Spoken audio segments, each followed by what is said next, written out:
talked this morning with State Representative Phil Plummer. Phil is a former sheriff of Montgomery County. He's been working on a law enforcement reform package. We have worked with him on this. I'm happy to say that he advises me that this bill will now be ready to be introduced within the next few days. This bill will increase accountability and transparency in law enforcement. It was developed with the help of the Ohio Attorney General's Office, of veteran law enforcement officers, organizations including the Ohio Association of Chiefs of Police and the Buckeye State Sheriff's Association, as well as civil rights leaders. This bill will do a number of things. Let me just mention several. We'll establish a peace officer oversight board. It is time that in Ohio we begin to treat law enforcement as the professionals that they are. What does that mean? It means that in other professions, if you're a doctor, you're a nurse, you're a lawyer, we could go on and on.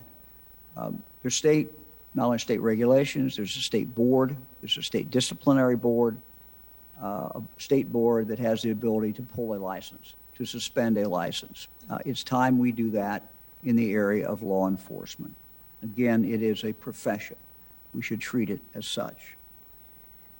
Next, the bill also establishes a use of force database, a statewide use of force database, so that the almost 1,000 law enforcement agencies in the state of Ohio would report use of force, and that would be contained in one central location whenever the use of force was used. Next, it would establish an officer discipline database, And again, this goes back to treating law enforcement as the profession that it is. So situation we have now is someone can go from one police department to another, and if they left under bad terms and that officer doesn't even report that he worked at the other law enforcement agency, and it's clear across the state, one law enforcement agency may have no idea that he even worked for another law enforcement agency. Again, an officer discipline database. Fourth, will require an independent investigation of officer-involved critical incidents. Again, outside impartial coming in, I think will give people more confidence in the end results.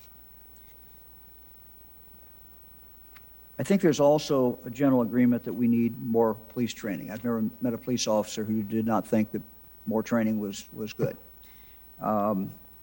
We need an independent, sustainable funding source for law enforcement training in Ohio. Last month, as part of the need to address law enforcement training in the state, I asked Justice of Criminal Justice Services to send out a survey to law enforcement agencies all throughout the state of Ohio. And we asked them to identify training needs and the type of training that they actually have conducted in the last year. Aspirationally what they want, but also what have they done.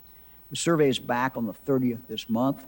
The information from this survey is going to be used to assist in studying the potential for developing a long-term funding solution for law enforcement training in Ohio. I know, talking with Phil Plummer this morning, I've not looked at the language, but he tells me that there is language and money in the bill that he has introduced in regard to law enforcement training.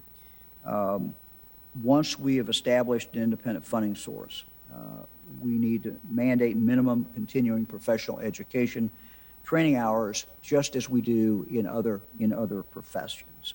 Certainly, that should always include de-escalation and use of force training.